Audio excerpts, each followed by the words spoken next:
أجلها أن الله يغفر لهم ويرحمهم ويعلي درجاتهم في الجنة وينفعنا بأسرارهم وأنوارهم وعلومهم ويعيد علينا من بركاتهم ونفحاتهم في الدين والدنيا والآخرة. وإلى حضرة النبي محمد صلى الله عليه وسلم الفاتحة.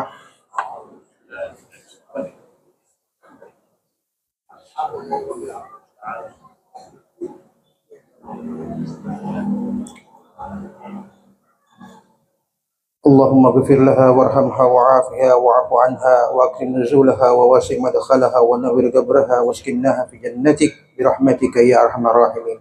بسم الله الرحمن الرحيم. السلام عليكم ورحمة الله وبركاته. الحمد لله نحمده ونستعينه ونستغفره ونعوذ بالله من شرور أنفسنا ومن سيئات أعمالنا. من يهد الله فلا مضل له ومن يضلل فلا هادي له. أشهد أن لا إله إلا الله وحده لا شريك له وأشهد أن محمدا عبده ورسوله ولا نبي بعده. اللهم زدنا علما نافعا وارزقنا فهما واسعا.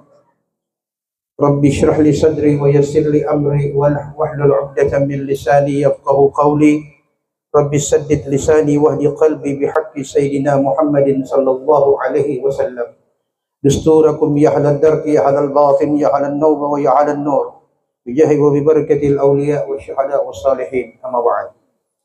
Puja dan syukur kehadirat Allah Subhanahu wa taala.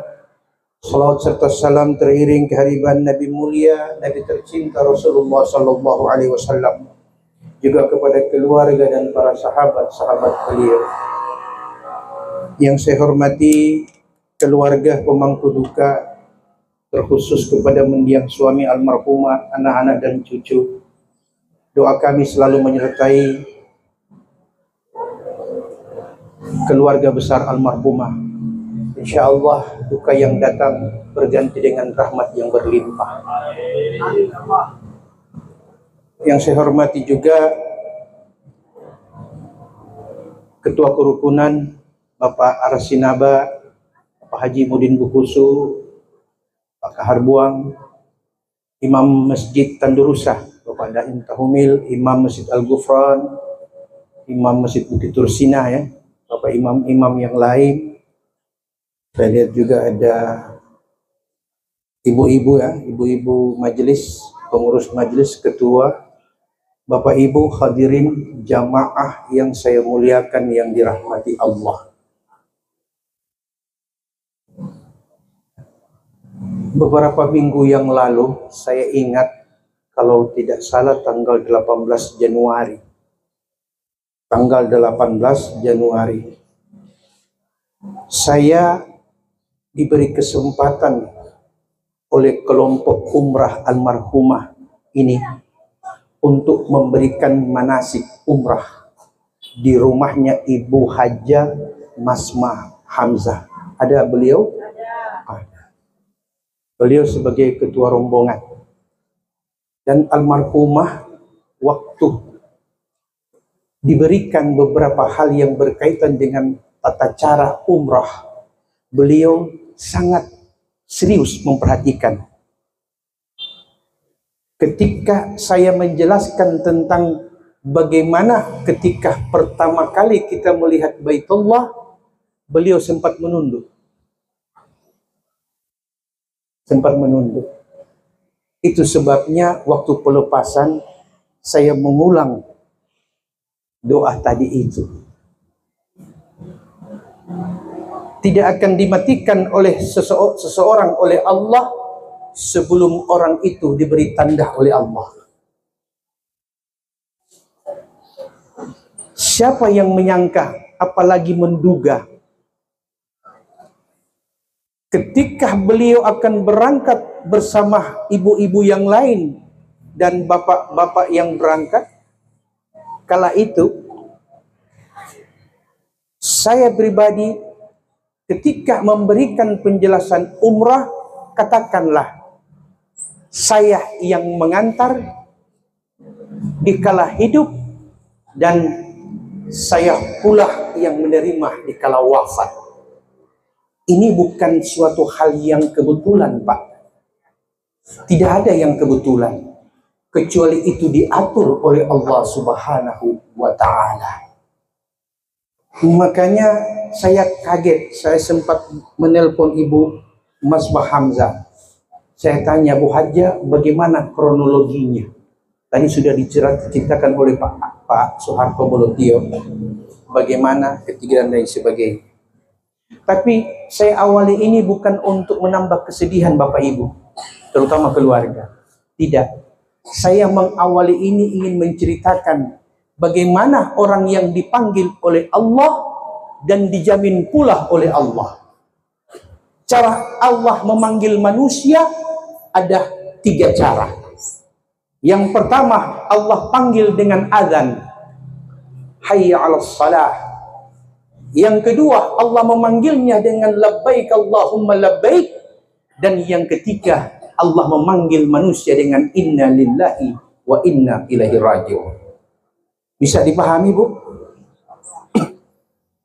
2 hal yang pertama itu mungkin sering terjadi di kehidupan kita.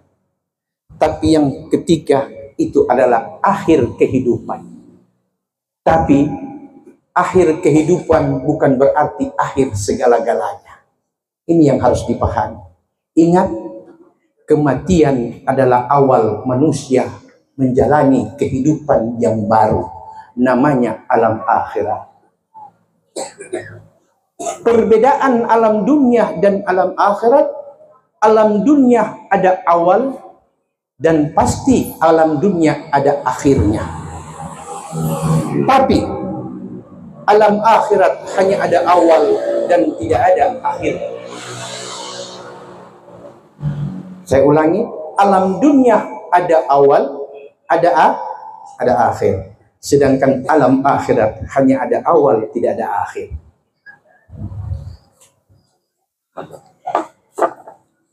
Mengapa alam akhirat hanya ada awal, tidak ada akhir? Karena alam akhirat adalah alam keabadian. Alam yang abadi 2 hal. Abadi nikmatnya bila ia orang saleh, dan abadi siksanya bila ia orang durhaka.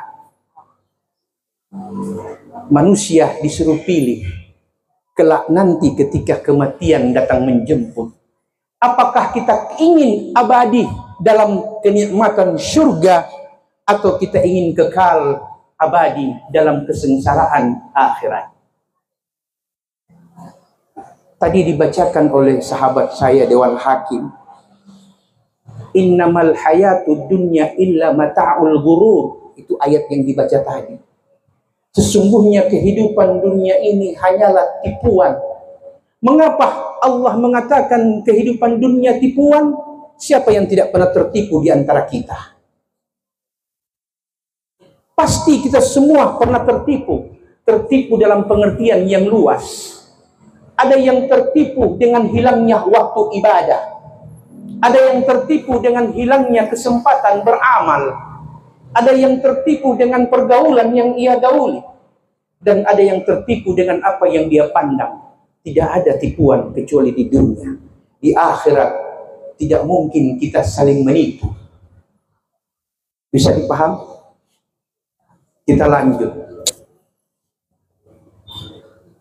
Bila Allah mengatakan bahwa akhirat adalah alam yang terakhir, berarti kematian adalah sebuah proses kita menjalani akhir kehidupan untuk menghadapi awal keabadian.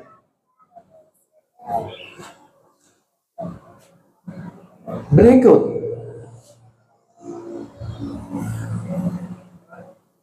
pada waktu pelepasan jenazah kemarin, saya mengutip doa ketika melihat Baitullah. Kenapa doa paling banyak diajarkan oleh Nabi kepada umatnya? Karena kata Nabi, as-salatu bima'na du'a wa du'a mukhul ibadah. Doa, salat itu artinya doa. Dan ingat kata Nabi, doa itu otaknya ibadah. Coba kita pikirkan, di mana bagian gerak aktivitas kita umat Islam yang tidak diajarkan Nabi ada doa di dalamnya? Ketika kita akan masuk rumah, kita berkata, Assalamu alayka wa alayna wa ala ibadillahi salihin, bila rumah kosong. Dan bila rumah ada penghuninya, Assalamu alaikum warahmatullahi wabarakatuh. Doa artinya. Ketika kita beranjak untuk tidur, Nabi ajarkan doa pula bagaimana membaca doa tidur. Bismikallahumma ahya wa amutu wa ilaihin nusyur. Ketika kita akan makan, Nabi ajarkan doa juga, Allahumma barik lana fima razaqtana wa qina adzaban nar. Dan ketika kita akan masuk ke kamar mandi atau toilet, kita diajarkan oleh Nabi doa pula, Allahumma inni a'udzubika minal khubuthi wal khaba'ith. Dan begitu banyak aktivitas, semua diajarkan Nabi doanya. Merugi orang yang berkata, aku beriman kepada Allah, tapi dia tidak butuh kepada Allah. Maksudnya apa, Ustaz? Manusia yang tidak butuh kepada Allah, ketika dia enggan untuk berdoa, apalagi mempersedikit doanya. Bisa dipaham, Bu? Baik, saya kutip satu hadis Rasul sallallahu alaihi wasallam. Beliau mengatakan, laulal ahya lahalakatil amwat. Sekiranya bukan karena orang hidup, maka binasahlah mereka yang wafat. Nabi mengatakan, sekiranya bukan karena orang hidup, maka binasahlah orang yang telah wafat. Apa maksudnya, Ustaz? Nabi mengatakan dalam sabdanya yang lain, Nabi mengatakan, sekiranya orang hidup tidak mendoakan mereka yang mati, maka niscaya yang mati akan merugi.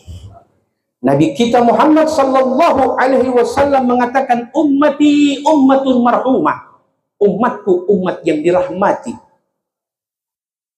Tadkhuru quburaha bidhunubin kal jibal. Umatku masuk ke dalam barzah, umatku masuk ke dalam kubur dengan dosa yang sebesar gunung. Wa tukhriju min kuburiha. Namun ketika mereka keluar dari kubur, Nabi katakan, ketika mereka keluar dari kubur, qad ghafara laha bi istighfaril ahya lil amwat. Namun ketika mereka keluar dari kubur, mereka telah mendapatkan permohonan ampun dari orang-orang yang hidup kepada yang wafat. Itu hadis jelas, Pak. Sekiranya tidak ada orang hidup, maka akan banyak kerugian yang akan dialami oleh mereka yang telah wafat. Berapa banyak umur kita sebagai manusia? Berapa panjang usia kita? Dan seberapa banyak amal saleh yang kita lakukan? Dan apakah amal itu cukup untuk menggantikan janji Allah surga jannatul na'im? Tidak. Tidak akan pernah cukup. Makanya itulah sebagai sesama umat Islam berdoa untuk dirinya, keluarga, dan saudara muslimnya. Ibu, Pak, tidak sah sholat Jumat bila khatib pada khutbah kedua tidak mengucapkan Allahumma ghfir lil muslimina wal muslimat wal mu'minina wal mu'minat al ahya'i minhum wal amwat. Itu rukun khutbah. Apa artinya? Ya Allah, ampunilah mereka orang-orang beriman laki-laki dan perempuan, orang-orang muslim laki-laki dan perempuan, al ahya'i minhum wal amwat, baik yang masih hidup maupun yang telah wafat. Itu rukun khutbah. Kalaupun kita tidak mau mendoakan orang yang telah wafat karena kita tidak punya hubungan kerabat, jangan khawatir. Ada khatib tiap Jumat mendoakan orang yang wafat. Tapi Ustadz, kalau dengar Ustadz sampaikan hadis tadi bahwa ummati ummatun marhumah, umatku kata Nabi adalah umat yang dirahmati, tadkhulu kuburha bidhunubin kal jibal, mereka masuk ke dalam kubur dengan dosa sebesar gunung, wa tukhriju min kuburiha qad ghafara laha bi istighfar lil amwat. Namun ketika mereka keluar dari kubur, mereka telah dimintakan ampun oleh orang-orang yang hidup untuk yang mati. Kalau begitu, turang baking apa turang pemau? Karena pasti keluar so tidak ada dosa. Begitu. Oh, tidak begitu, Pak. Tidak begitu, Bu. Jangan satu hadis kita jadikan rujukan. Banyak penjelasan Nabi yang saling berkait. Dalam hadis yang lain, Nabi mengatakan, kullu ummati yadkhulunal jannah. Semua umatku akan masuk ke syurga. Illa man aba, kecuali mereka yang tidak mau. Qalu wa may ya'ba ya Rasulullah. Sahabat berkata, siapa yang tidak mau masuk syurga ya Rasulullah? Nabi katakan, man ata'ani dakhalal jannah wa man asani faqad aba. Siapa yang taat atas ajaranku, kata Nabi, itulah yang masuk syurga. Namun yang ingkar, itulah yang enggan masuk syurga. Terus Ustaz, kalau begitu turang mesti bikin apa? Beramal. Wa qul i'malu fasayarallahu amalu wa rasuluh. Kata Quran, beramalah kalian, niscaya Allah, Rasulnya, dan orang beriman akan menjadi saksi atas amal kebaikan itu. Bisa dipaham, Pak? Berarti hadis Nabi menjelaskan tentang doa orang hidup kepada yang mati, namun yang hidup dan yang akan mati jangan berharap 100% dari doa-doa itu. Selain dia juga harus mempersiapkan amal salehnya. Terus Ustadz, kalau saya beramal, apa sudah jadi jaminan masuk surga? Oh, Nabi bilang tidak. Nabi mengatakan tidak. Ma min ahadin, tidak seorang pun yamutu illa nadim. Tidak seorang pun yang mati kecuali menyesal. Kata Nabi, kata sahabat, qalu wa ma nadamatuhu ya Rasulullah. Sahabat berkata, siapa yang menyesal? Kenapa mesti menyesal ya Rasulullah? Apa kata Nabi? In kana khairan nadima alla yakuna zdada, wa in kana syarran nadima alla yakuna naza. Bila ia banyak berbuat kebaikan, dia pasti menyesal ketika mati. Kenapa? Karena dia melihat janji Allah begitu besar, sedangkan amalnya hanya sedikit. Kenapa dia tidak tambah waktu hidup dulu? Apalagi yang durhaka, kata Nabi, dia pasti akan lebih menyesal lagi.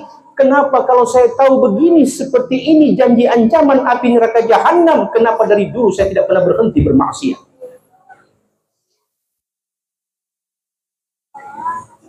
Oke? Sehingga itulah setiap kita harus berhati-hati. Berhati-hati dalam beramal, berhati-hati pula dalam memilih pilihan. Karena bila pilihan kita salah tempatkan, maka akan konsekuensi itu kita terima pula adanya. Bapak Ibu, para pekabung yang saya muliakan, yang dirahmati Allah. Kita kembali kepada almarhumah. Seperti yang disampaikan oleh Pak Ato tadi, tahun ini insya Allah bila tidak ada halangan, pun kalau ada kendala tahun depan, almarhumah beserta suami akan berangkat pergi haji. Tentu kalimat-kalimat talbiyah akan terucap oleh setiap pelaku umrah dan pelaku haji. Apa kalimat talbiyah? Ketika mereka datang ke Baitullah, mereka akan mengucapkan labbaik Allahumma labbaik. Betul tidak? Tapi apa kata Allah ketika mendengar ucapan orang yang umrah dan haji? La labbaika, tidak betul kau punya labbaika. Zaduka haram wa maluka haram.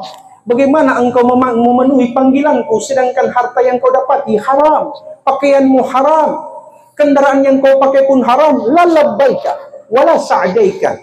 Demikian hadis Rasul menjelaskan tentang hal itu. Bisa dipahami, Pak?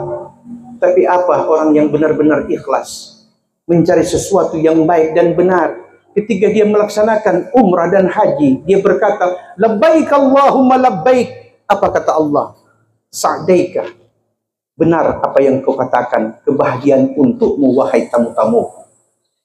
Almarhumah sudah menjadi tamu Allah pada bulan kemarin, pada minggu kemarin. Beliau kembali dari tanah suci masih dalam keadaan safar, belum tiba di tanah kelahiran. Ingat Ibu, Ada hadis Rasul menjelaskan fadilahnya orang yang safar. Kita tidak bicara dulu tentang fadilah umrah. Kita bicara tentang fadilah orang safar. Nabi mengatakan salasatun da'awatun mustajabah la syakka fihin. Ada 3 doa yang tidak perlu kau ragu, pasti Allah terima. Nabi menjamin. Ada 3 doa. Yang pertama kata Nabi, da'watul walidi ala waladihi. Doa ayah kepada anaknya, bukan doa ibu. Yang kedua, da'watul musafir, doanya orang yang safar. Dan yang ketiga kata Nabi, da'watul mazlum walau kana kafiran, doa orang yang teraniaya sekalipun dia kufur kepada Allah, tapi kalau teraniaya Allah terima doanya. Jadi paham Pak? Doa orang yang safar, doa orang yang bepergian. Almarhumah ini wafat di Jakarta, berarti dalam keadaan safar. Sudah dalam keadaan safar, almarhumah pula baru selesai menunaikan ibadah, memenuhi panggilan Allah. Coba kita pikirkan secara logika. Allah tidak menghendaki almarhumah diwafatkan di kota itu, kota tempat tinggalnya. Kenapa? Karena Allah tidak ingin terkontaminasi dengan hal-hal yang lain. Allah mau ketika pergi bersih, kembali pun dalam keadaan bersih. Bisa dipaham? Ada hadis Rasulullah yang menjelaskan itu. Bainal umrati wal umrah kafaratun minadz dzunub. Antara satu umrah dengan umrah yang lain mampu menggugurkan semua dosa. Apanya lagi? Apanya lagi yang mesti kita ragukan? Oleh sebab itu ada yang berkata, Ustaz, umrah itu kan sunnah. Siapa yang bilang sunnah? Sunnah bagi yang sudah pernah, tapi wajib bagi mereka yang belum pernah dan mampu. Sama dengan haji. Sampai-sampai Nabi mengatakan, berhajilah kalian sebelum haji terlarang. Berhajilah kalian sebelum haji itu terlarang. Para ulama menjelaskan maksudnya, selagi masih ada kesempatan, lakukan ibadah haji bila mampu. Karena akan ada suatu saat, suatu akhir zaman, kata Nabi, kalian sulit untuk melaksanakan haji sekalipun kalian orang yang mampu. Terbukti sudah sekarang. Terbukti. Biar ada doi banyak, antri. Biar ada koneksi, nya ada doi, tunggu.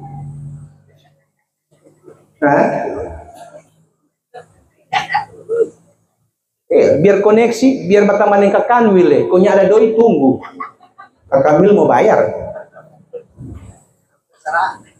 Hampir syarat, furoda 350. Harga satu rumah, 2 oto itu. Itu yang Nabi katakan. Banyak hadis-hadis Rasul yang mengatakan umat akhir zaman akan seperti apa. Nabi sampai-sampai Nabi mengatakan, la taqumus sa'ah, tidak akan terjadi kiamat hatta yataqarabaz zaman, sebelum waktu terasa sempit. Tidak akan terjadi kiamat sebelum waktu akan terasa sempit. Kenapa sempit? Coba kita taruh kira. Dulu tahun 80-an, mau tunggu 1 hari seperti lama sekali itu matahari terbenam. Sekarang nggak usah tunggu, kuti mata begini matahari terbenam. Betul? Bahkan Nabi mengatakan la yataqumu sa'ah illa yataqarabul aswaq. Tidak akan terjadi kiamat sebelum pasar-pasar menjadi dekat. Hadis Rasulullah. Tidak akan terjadi kiamat sebelum pasar menjadi dekat. Terbukti sekarang di rumah pun online masuk COD. Betul? Banyak terbukti hadis-hadis Rasul yang menjelaskan keadaan umat akhir zaman. Dan itulah kebenaran. Kenapa Nabi bisa berkata seperti itu? Karena Quran yang memberi legitimasi tentang kebenaran ucapan-ucapan Nabi akan terbukti di akhir zaman. La yantiqu an ma yantiqu. Bagaimana ayatnya? Saya lupa lagi. Coba Ibu Hajah. Ma yantiqu anil hawa in huwa illa wahyu yuha. Tidaklah yang dia ucapkan Muhammad kecuali itu wahyu yang Allah wahyukan. Wahyu yang turun di bawah Jibril itu yang jadi mushaf Quran. Oke, petunjuk ilahi yang masuk ke dada Rasul itulah yang lahir menjadi hadis Nabi. Dan itu semua berasal dari Allah Subhanahu wa Ta'ala. Saya ingin sedikit katakan lagi. Boleh saya sedikit lama-lama, Ibu? Yakin? Betul? Anda puas, saya lemas.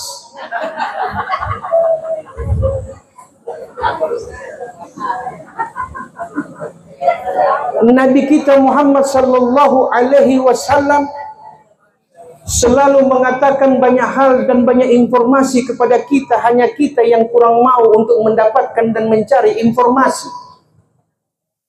Apa informasi-informasi itu? Bacalah Quran. Bila tidak jelas, bacalah hadis Rasul. Bila sudah baca dua-dua tidak paham, bertanyalah kepada orang yang berilmu. Fas'alu ahla dzikri in kuntum la ta'lamun. Bertanyalah kamu kepada orang berilmu bila kalian tidak tahu. Bukan bertanya sama-sama yang sama-sama tidak tahu. Bodoh bertanya Pak Goblok. Baru dong sepakat tanya Pak Bahlul. Maka lahirlah kejahilan. Betul tidak? Oleh sebab itu, agama ini mudah didapat di mana-mana. Anda buka YouTube bisa dapat agama. Anda buka Google bisa dapat agama. Anda buka TikTok, Facebook, Instagram bisa dapat agama. Tapi apakah itu agama? Jawaban kita tidak. Itu hanya sepenggal informasi tentang agama. Betul tidak? Kalau begitu mesti bagaimana Ustadz? Bertanya kepada guru-guru agama yang ada. Mereka lah yang akan memberi penjelasan dengan tuntas apa yang ditanyakan. Bukan kita pakai ilmu taksir. Karena ada dua, Ibu. Ada ilmu tafsir dan ilmu taksir. Kalau mau ilmu tafsir, berarti dia belajar tafsir. Oh, kata ulama ahli tafsir begini, begini, begini. Kalau ilmu taksir begini. Dia baca itu ayat. Bismillahirrahmanirrahim. Ya ayyuhalladzina amanu ista'inu bisabri wassalah. Kalau menurut kita ini Allah bermaksud. Kalau sebegitu sudah ilmu taksir itu. Karena menurut dia. Karena menurut dia. Allah kok suruh orang minta tolong pada dia? Betulnya anda Abah? Tanya lagi Pak Abah. Abah lagi nyendak ganap khatam Quran, Abah bilang betul itu uti. Akhirnya apa yang terjadi? Ketidakjelasan tentang agama yang kita imani. Nah, oleh sebab itu saya bersyukur di mana-mana majlis taklim. Karena melalui majlis taklimlah satu-satunya kesempatan kita belajar tentang agama yang tidak pakai persyaratan umur dan ijazah. Masuk pondok umur berapa? Kita baru 60 masuk pondok. Pimpinan pondok bilang baca doa aja di situ. Mau masuk madrasah, dorang tanya, tamatan ibtidaiyah? Iya. Masuk MTS. Tamatan mana? MTS. Masuk aliyah. Ada syaratnya. Majlis taklim mulai dari yang haga-haga sampai yang sudah mampu bahaga boleh masuk. Betul tidak? Masuk majlis taklim, belajar itu agama di situ. Baca Quran, baca Asmaul Husna, baca salawat, baca doa-doa. Karena kita akan mati dengan doa, bukan dengan doi. Ustadz, kalau nyak berobat dan nyak pakai doi. Berapa banyak orang pakai doi, terakhir juga panggil Pak Imam. So keluar doi sana, keluar doi kamari, menanti imam. lamaskan teh imam semua habis kita. Wabillahi taufiq wal hidayah. Assalamualaikum warahmatullahi wabarakatuh.